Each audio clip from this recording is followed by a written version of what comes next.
그 후에 유대인의 명절이 되어 예수께서 예루살렘에 올라가시니라.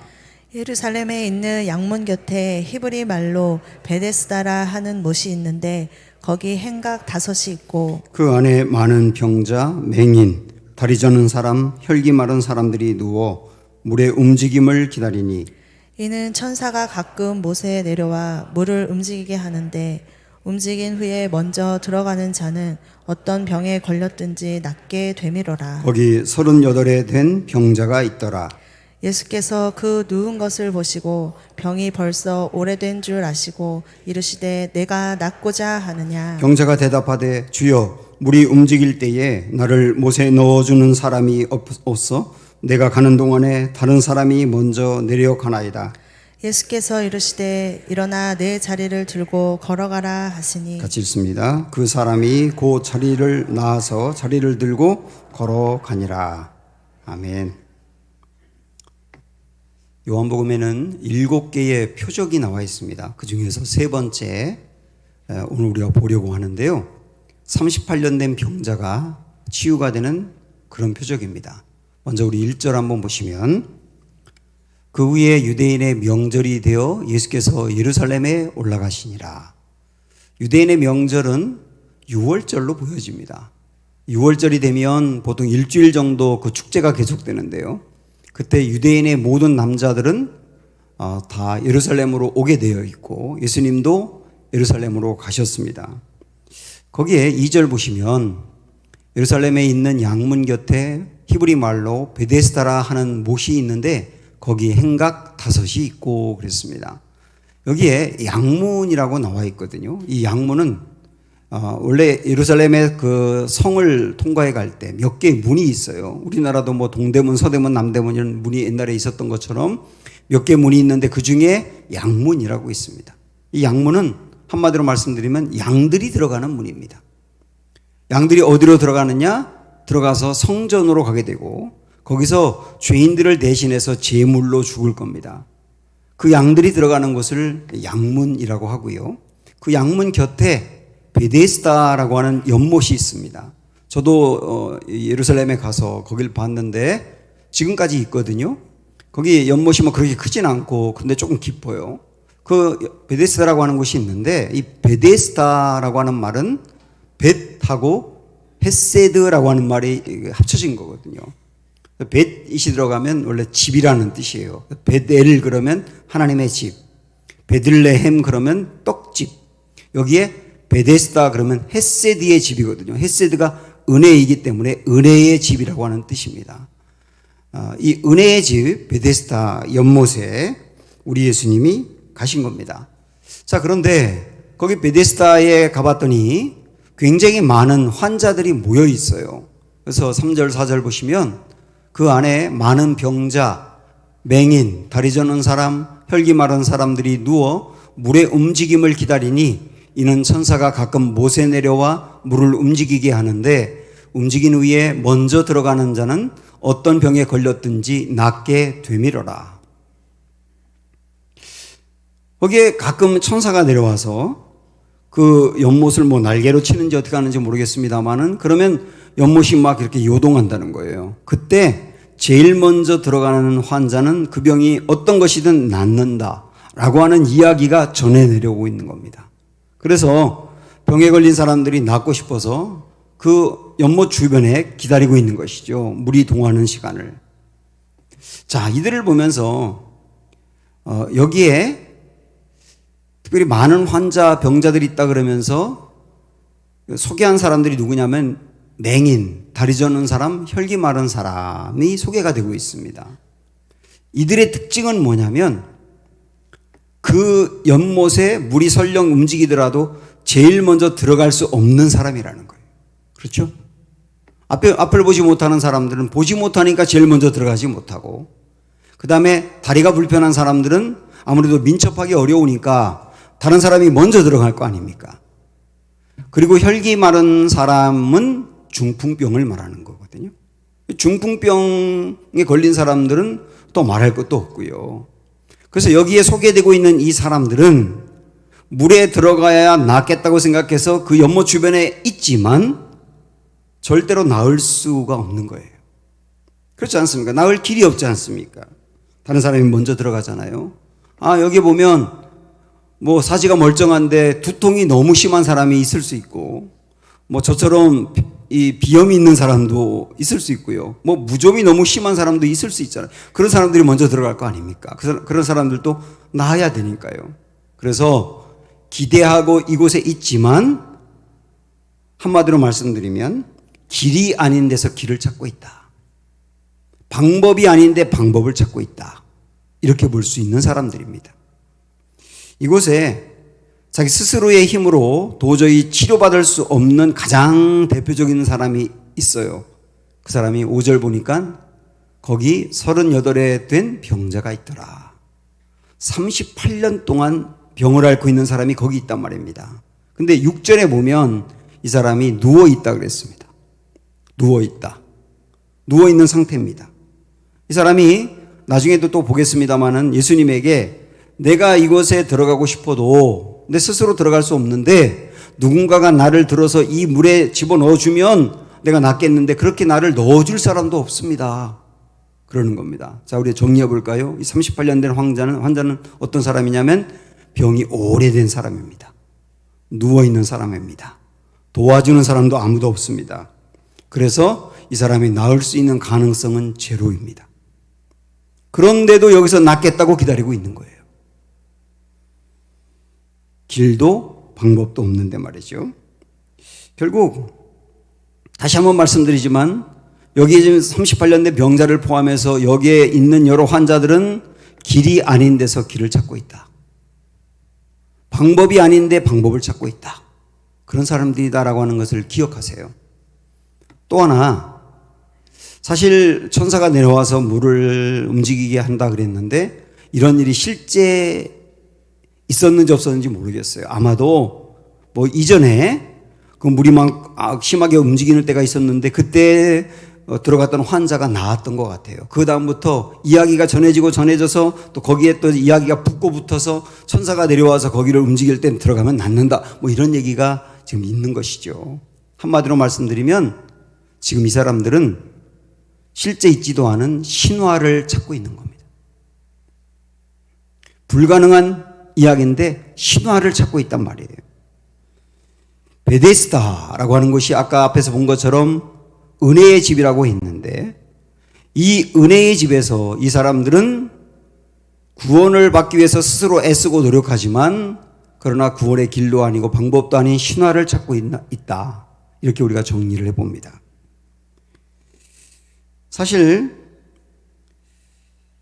이거 우리 이야기가 될 수 있거든요. 우리들 중에서도 지금 말씀을 듣고 있는 분들 중에서도 38년 된 환자 같은 분들이 적지가 않습니다. 나의 힘과 노력으로 진짜 행복과 만족과 구원을 얻으려고 하는 사람들이죠. 저것만 얻으면 내 인생이 진짜 행복할 것 같아. 이것만 이루면 내 인생이 정말 만족할 것 같아. 그게 내가 행복해지고 구원을 받는 길인 줄 알아요. 그런데 그 길이 내 진정한 행복을 줄 수 없는 길인데도 그게 길인 줄 알고 찾고 있는 사람. 그게 방법이 안 되는데도 그게 방법인 줄 알고 찾고 있는 사람들이라고 한다면 이 사람들이야말로 지금 신화를 찾고 있는 것이죠. 특별히 구원과 관련해서 구원을 얻기 위해서 나의 힘과 노력으로 나의 방법으로 구원에 도달할 수 있다고 생각하는 사람이라면 정말로 38년 된 환자인 겁니다. 제가 엊그제 금요일 날 새벽에 그런 생각을 하게 됐는데요. 하나님이 제게 맡겨주신 가장 중요한 일은 목회자로서 우리 성도들을 구원받게 하는 일입니다. 그 일을 하라고 하나님이 저를 불러서 우리 교회로 보내셨거든요. 저는 여러분들이 육신을 건강하기 위해서 보낸 사람이 아닙니다. 여러분을 세상에서 조금 더 성공하게 만들기 위해서 도와주라고 저를 하나님 보내신 게 아니에요. 하나님이 저를 이 땅에 이곳에 보내신 이유는 구원받게 하기 위해서예요. 구원받게 하기 위해서이기 때문에 저의 목회의 평가는 하나님 앞에 갔을 때 얼마나 많은 사람들을 구원받도록 인도했느냐로 따라서 결정될 겁니다. 저는 늘 그 마음을 제 가슴에 품고 있어요. 그런데 구원을 받기 위해서 제일 중요한 게 설교인데, 이런 생각을 한 겁니다. 여러분 한번 같이 생각을 해보십시오. 설교에서 가장 중요한 게 뭘까요? 설교에서 아주 중요한, 제일 중요한 게 뭘까요? 이런 게 있을 수 있습니다. 설교자가 성경을 어떤 관점으로 해석하느냐, 굉장히 중요하거든요. 그리고 이 설교 한 편을 만들어내기 위해서 얼마나 신실하게 준비하느냐, 묵상하고 기도하고 책을 보고 연구하고, 그리고 이 한 편을 구성해내는 그 목회자의 열심, 이게 아주 중요한 부분이죠. 그리고 말씀을 전달할 때 저의 표정이라든지 제스처라든지 이 음성이라든지 열정, 이런 것도 빼놓을 수 없이 중요한 요소죠. 또 하나, 겉으로 보이지 않지만 제가 일주일 동안 저의 삶이 어떠했느냐, 제가 정말 하나님 앞에서, 여러분은 보지 못하지만 하나님이 보시는 데서 제 삶이 거룩하고 신실했느냐, 이런 것도 설교의 중요한 요소거든요. 그러나 이 모든 것들이 제일 중요하지 않습니다. 가장 중요한 것은 바로 이거거든요. 뭘까요? 하나님의 역사입니다. 싱거우시죠? 제일 중요한 게 그거예요. 왜 그런지 아세요? 한번 들어보십시오.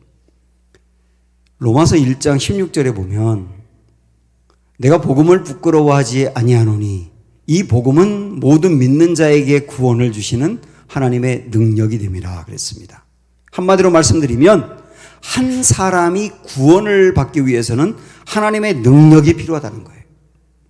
하나님의 능력이 있지 아니하고는 한 사람이 절대로 구원을 받을 수 없다는 말씀입니다. 그런데 여기서 말하는 능력은 헬라어로 디나미스라고 하는 용어를 쓰는데, 이 디나미스가 어느 정도의 능력이냐면, 들어보십시오. 로마서 1장에 디나미스가 3번이 나와요. 한 번은 바로 이 말씀, 우리가 구원받기 위해서 하나님의 능력이 필요하다는 이 말씀이고, 또 하나가 어디 나오느냐면 하나님이 세상을 창조할 때 능력입니다. 아무것도 없었어요. 아무것도 없는 곳에서 이 세상의 모든 것을 만드셨어요. 얼마나 많은 능력이 필요할까요? 그 정도 있으려면. 아무리 사람이 노력한들 아무것도 없는 곳에서 뭔가를 만들어낼 수 있습니까? 불가능하죠. 그 정도의 능력은 하나님의 능력으로만 가능한 거예요. 또 하나가 있어요. 두 번째가 뭐냐면 돌아가신 예수님을 살려내는 부활의 능력입니다. 이미 숨이 끊어졌어요. 분명히 돌아가셨어요. 근데 돌아가신 그 예수님을 다시 살려내는 능력은 얼마나 큰 능력일까요? 사람이 노력한다고 죽은 자를 살릴 수 있습니까? 절대로 못하죠. 이 정도의 능력은 하나님의 능력인 거예요. 근데 여러분, 아무것도 없는 곳에서 모든 걸 만드는 창조의 능력과, 그리고 죽은 자를 살리는 부활의 능력, 그 정도의 능력이 임해야 한 사람이 구원받는다는 거예요. 우리가 지금 저를 포함해서 이 자리에 구원받은 분들은 어느 정도 능력이 임했느냐면 그 정도 능력이 임한 거예요. 하나님의 그 정도 능력이 임해서 내 마음이 거듭나 주님을 모시고 구원받게 됐단 말입니다. 그럼 여기서 우리 생각을 해보는 거예요. 우리가 구원받는 게 그 정도의 능력이 있어야만 가능하다면 자기 스스로의 노력과 힘으로 구원받을 수 있는가? 절대로 안 되죠. 절대로 안 되죠. 아무리 노력해도 창조할 수 있는 능력이 없는 것처럼, 죽은 자를 살릴 수 있는 능력이 없는 것처럼, 아무리 노력해도 스스로 깨닫고 내가 결단하고 내가 믿고 그래서 구원받는다? 불가능한 거예요. 구원은 오직 하나님의 그 능력이 임해야만 가능한다. 이걸 우리는 다른 각도에서 말하면 하나님의 능력이란 말은 다르게 하나님의 은혜라고 할 수 있습니다. 하나님의 은혜가 임해야만 한 사람이 구원을 받는다는 거예요. 그렇게 보면 오직 하나님의 은혜가 있어야만 구원받는다고 한다면 하나님의 은혜가 필요하지 않은 사람은 아무도 없는 거죠. 그 대표적인 사람이 우리가 앞에서 보았던 니고데모 아닙니까? 모든 걸 완벽하게 갖춘 사람이지만 하나님의 은혜가 아니면 그 사람은 구원받을 수 없거든요. 한편 그렇게 본다면 하나님의 은혜만 있다면 구원이 불가능한 사람도 없는 거죠. 그 대표적인 사람이 사마리아 여인이지 않습니까? 도저히 절대로 구원받을 수 없을 것 같은 사람도 하나님의 은혜가 임하면 그런 사람도 구원받는다. 그래서 우리가 구원받기 위해서 가장 중요한 것은 하나님의 은혜다. 하나님의 능력이다. 이렇게 볼 수 있습니다. 그런데 구원을 위해서 나의 노력으로 나의 힘으로 내가 도달해 가겠다? 어느 정도 경지에 올라가겠다? 그런 사람이 있다고 한다면 38년 된 환자 같은 사람이라는 거예요. 베데스다 은혜의 집에 있으면서 베데스다를 잃어버리고 자기의 방법으로 나아가려고 하는 사람들인 것이죠. 이런 사람들에게 우리 예수님이 찾아가십니다. 자, 오늘 말씀은 6절 보시면 예수께서 그 누운 것을 보시고 병이 벌써 오래된 줄 아시고 이르시되 내가 낫고자 하느냐. 우리 예수님이 38년 된 그 환자를 찾아가신 거예요.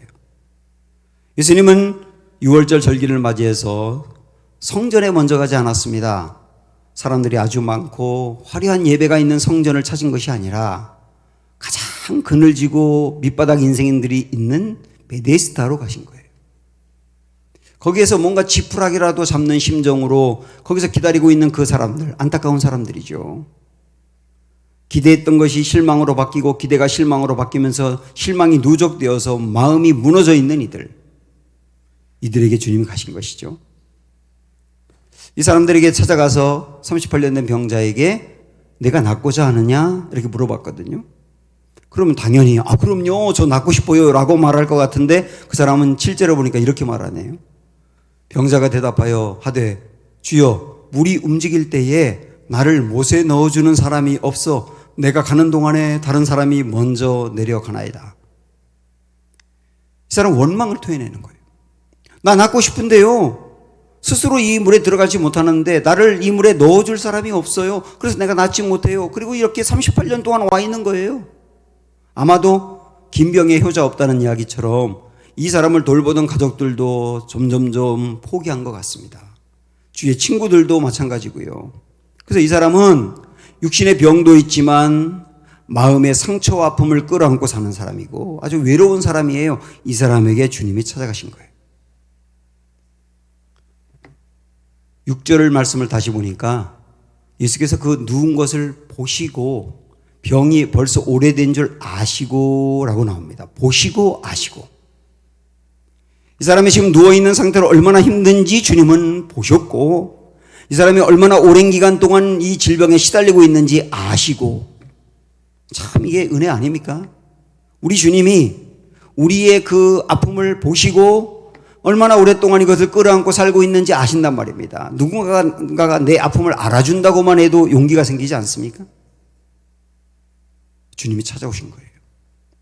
그런데 여기서 주님이 보시고 아신다는 것은 단지 이 사람의 아픔을 보고 공감한다는 정도가 아닙니다. 주님이 보시고 아시는 것은 이 사람이 길이 아닌 데서 길을 찾고 있고 방법이 아닌데 방법을 찾고 있고 불가능한데 신화를 찾고 있는 이런 방법으로 절대로 안 되는데 여기서 길을 찾고 있는 이것을 보시고 아시는 거예요. 그건 안타까워 여기시는 것이죠. 그래서 우리 주님은 진짜 이 사람이 구원받고 치유되고 새로워질 수 있는 바른 길과 바른 방법을 알려주기 위해서 오신 거예요. 여기서 우리가 한번 생각을 해보는 겁니다. 여러분도 한번 같이 생각을 해보십시오. 예수님이 이 사람에게 찾아가서 당신 낫고 싶습니까? 물어봤어요. 낯선 사람이 갑자기 와가지고 당신 낫고 싶으세요? 이러는 거예요. 이때 여러분이 38년 된 환자라고 한다면 그 처음 보는 낯선 이 사람에게 무엇을 기대할까요? 뭘 기대할까요? 아마 이런 걸 기대할 겁니다. 혹시 물이 이렇게 움직일 때가 온다면 그때 나를 넣어줄 사람이 없으니까 당신이 나를 들어가지고 번쩍 들어서 나를 제일 빨리 넣어주세요. 그러면 내가 나을 것 같아요. 이 사람이 예수님에게 거는 기대는 그거 아니겠어요? 그런데 예수님은 이 사람에게 온 이유가 이 사람을 번쩍 들어가지고 제일 먼저 던져주려고 온 게 아니에요. 이 사람에게 오히려 당신이 이 베데스다 연못가 주변에서 거닐면서 길도 아닌 데서 길을 찾고 있고 방법이 아닌 데서 방법을 찾고 있고 신화를 쫓고 있는 이 상태를 벗어버리고 진짜 행복과 구원의 길을 당신에게 알려주고 보여주고 이루려고 온 겁니다 라고 말씀하시는 거거든요. 여러분 이걸 우리 지금 삶으로 적용을 한다면 우리들 중에 예수님 저를 좀 도와주세요. 그럴 때 뭘 도와달라고 하느냐면 내가 세워놓은 행복의 길이 있어요. 저것만 얻으면 행복할 거야. 저것만 이루면 만족할 거야. 저게 성취되면 내 인생의 구원이야 이거. 진짜 기쁠 거야. 내가 세워놓은 길이 있단 말입니다. 그리고 우리 예수님께 요구하는 건 뭐냐면 주님 내가 세워놓은 그 길이 되도록 도와주세요. 어쩌면 이게 우리의 기도일 수 있는 거예요. 주님이 볼 때는 그게 길이 아닌데 설령 그거 얻었다 해서 진짜 행복한 건 아닌데 그건 우리 인생에 행복을 주는 양념에 불과한데 근데 그게 길인 양 찾으면서 주님 그거 도와주면 돼요 라고 말하는 게 아니냐는 거예요. 주님이 우리에게 찾아오시는 이유는 내가 원하는 행복의 길을 이루어 주려고 오시는 게 아닙니다. 전혀 다른 길, 완전히 다른 길, 진짜 행복하고 구원을 이룰 수 있는 그 길을 보여주려고 오시는 거예요. 그 길이 뭘까요? 우리 예수님은 그 사람이 기대하는 것은 나를 번쩍 들어서 제일 먼저 이 물에 넣어주세요 라고 하는 것일 수도 있는데 우리 주님이 이 사람에게 준 것은 바로 이겁니다. 8절에 예수께서 이르시되 일어나 네 자리를 들고 걸어가라. 그 다음에 이 사람은 걸어갔어요. 진짜 나았어요. 자, 여기서 단지 예수님이 이 사람을 치유해 줬다에만 초점을 두지 마시고 정말 우리 예수님이 이 사람에게 준 것이 무엇인지를 찾아가야 되는 겁니다. 일어나. 그동안에 주저앉아 있었던 당신의 육체와 마음이 일어나. 내 자리를 들고 걸어가. 그동안에 누워있으면서 그거 의지했는데 그게 당신의 아픔의 하나의 표상이었는데 이제는 그거 들고 걸어가. 그거 의지하지 않아도 돼. 이렇게 말씀하시는 건데 결국 여기서 우리 주님이 이 사람이 원하는 방법으로 행복을 찾아준 게 아니라 전혀 다른 방법으로 찾아준 것이죠. 그게 뭐예요? 은혜라고 하는 겁니다. 이 사람 스스로 이룰 수 있는 길이 아니고 이 사람은 불가능하지만 하나님의 은혜로 이 사람이 걸을 수 있는 길을 주신 거예요. 내가 이것만 나를 물에 집어넣어 주기만 하면 나는 나을 거야 했는데 그 방법이 아니라 이 사람이 스스로 이루어가는 방법이 아니라 정말 주님의 은혜라고 하는 방법으로 치유와 구원의 길을 주신 거예요. 다시 말씀드리면 진짜 베데스다를 회복시켜 준 것이죠. 베데스다가 뭐라고 그랬습니까? 은혜의 집이잖아요. 은혜의 집을 진짜 회복시켜 준 거예요. 결국 그래서 우리 주님은 당신 인생 진짜 행복은 은혜로만 가능해. 당신 인생의 진짜 구원은 은혜로만 가능해. 은혜가 아니면 불가능해. 그걸 알아야 돼 라고 말씀하시는 거예요. 그래서 은혜로만 가능하다는 것, 구원이 은혜로만 가능하다는 것을 우리 주님이 명백히 보여준 게 십자가 아닙니까? 어느 누구의 노력이 아닌 우리 주님이 해주시는 십자가의 방법으로만 구원이 가능한 것을 몸소 보여주신 거잖아요. 제가 언젠가 느헤미야 말씀을 묵상하다가 느헤미야 3장에 제 마음이 머물렀던 적이 있습니다. 느헤미야는 아시다시피 무너진 성벽을 재건하는 이야기입니다. 느헤미야가 예루살렘의 무너진 성벽을 다 재건했다. 그게 느헤미야서예요. 그러면 성벽을 재건한 이야기로 끝난다면 그게 성경이 될 이유는 없지 않습니까? 그래서 무너진 성벽을 재건했다는 이야기는 결국은 우리의 무너진 인생이 어떻게 세워져야 되느냐, 우리의 무너진 신앙이 어떻게 회복될 수 있느냐를 보여주는 말씀이 느헤미야예요. 그럼 느헤미야는 무너진 성벽을 재건하는데 무슨 일부터 시작하느냐 하면 제일 먼저 한 일이 바로 이겁니다. 1절 보시면 그때의 대제사장 엘리야십이 그의 형제 제사장들과 함께 일어나 양문을 건축하여 성별하고 문막을 달고 이렇게 나옵니다. 그러니까 느헤미야는 무너진 성벽, 이 성벽 전체가 무너져 있는데 그걸 재건하기 위해서 벽돌을 쌓은 게 아니에요. 제일 먼저 한 일은 뭐냐면 양문을 세웠다는 겁니다. 여러분 이게 굉장히 의미 있지 않습니까? 양문이 뭐라 그랬죠 아까? 양들이 들어가는 문. 그 양들이 어떤 양이에요? 죄인을 대신해서 죽는 제물이 될 양들입니다. 그래서 양문은 은혜의 문인 거예요. 죄인이 죽어야 되는데 죄인을 대신해서 양이 죽음으로 죄인이 살게 됐으니까 양문은 은혜의 문이라고요. 결국은 이 메시지는 뭐냐면 우리의 무너진 신앙을 재건하고 우리의 무너진 인생과 삶을 재건하는 것을 무엇부터 해야 되느냐면 은혜가 회복되는 것부터 해야 된다는 거예요. 우리 인생의 은혜가 회복되는 것부터 우리 인생이 다시 세워지기 시작한다는 거죠. 그래서 꼭 기억하십시오. 양문부터 재건해야 한다. 주님의 은혜가 아니면 안 된다는 것. 오직 주님의 은혜가 있으면 모든 것이 가능하다는 것. 은혜를 떠나서 나의 힘과 노력으로는 이루어지는 것이 아니라 무너질 수밖에 없다는 것. 그래서 모든 시작을 하나님의 은혜로 찾는 것, 이게 양문부터 재건하는 거예요. 여러분 아시는지 모르겠는데 기독교 작가 중에 김성일이라는 분이 있어요. 책을 굉장히 많이 썼는데 제가 그분을 개인적으로 좀 압니다. 그분에게 들은 이야기거든요. 그분이 모태신앙으로 태어나서 어릴 적부터 교회를 열심히 다녔어요. 그런데 고등학교 때 샤르트르라고 하는 철학자를 알게 된 겁니다. 그 샤르트르가 쓴 자유의 길이라고 하는 책을 읽게 된 거예요. 이 샤르트르가 자유의 길에서 말하는 건 대략 이런 얘기입니다. 자기 인생은 자기가 책임져야 한다. 아마 지금 이 이야기를 듣는 분들 중에 이렇게 생각하는 분이 있을 수 있어요. 다시요. 자기 인생은 자기가 책임져야 한다. 다른 누군가가 나를 책임지는 것이 아니다. 내가 원하는 것을 하라. 내가 끌리는 대로 살라. 그게 행복이다. 다른 사람을 흉내낼 필요가 없고 따라가려 할 필요도 없다. 내 인생을 살라. 그러다가 저지르는 행동에 대해서는 내가 책임져라. 이게 샤르트르가 말하는 자유의 길에서 말하는 핵심적인 요지예요.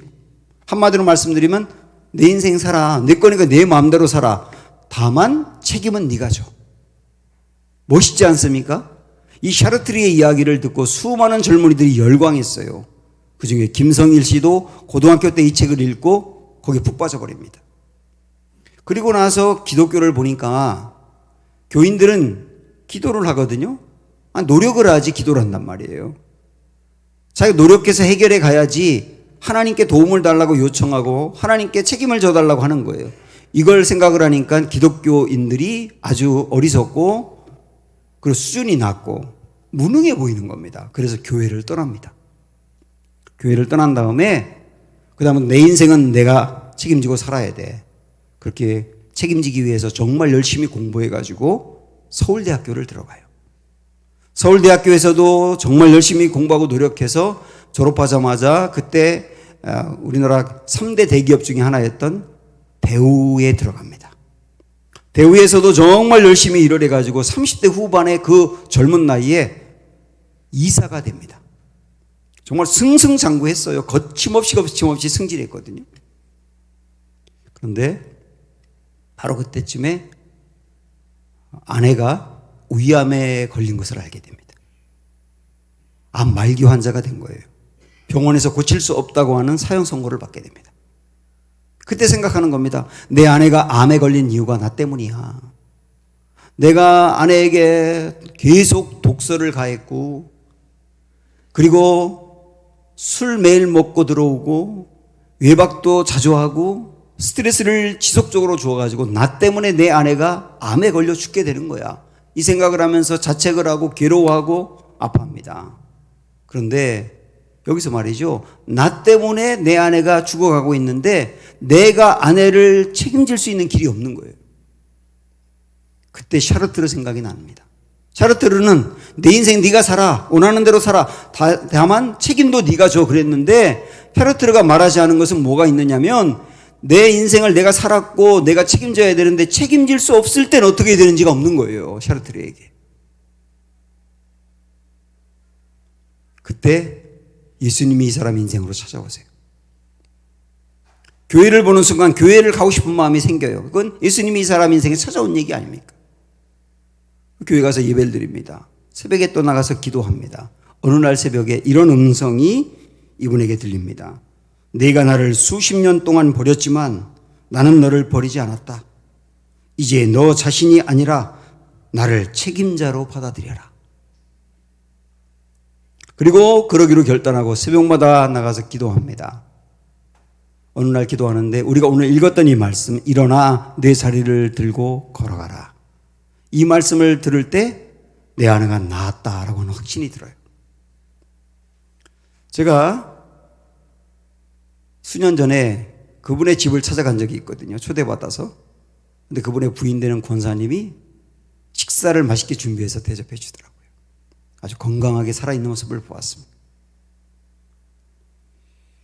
38년 된 환자의 인생에 베데스다가 회복이 된 것처럼 이분의 인생에도 베데스다가 회복이 된 것이죠. 오늘 우리의 인생에도 이 베데스다가 다시 회복되어야 되지 않겠습니까? 함께 찬양합니다.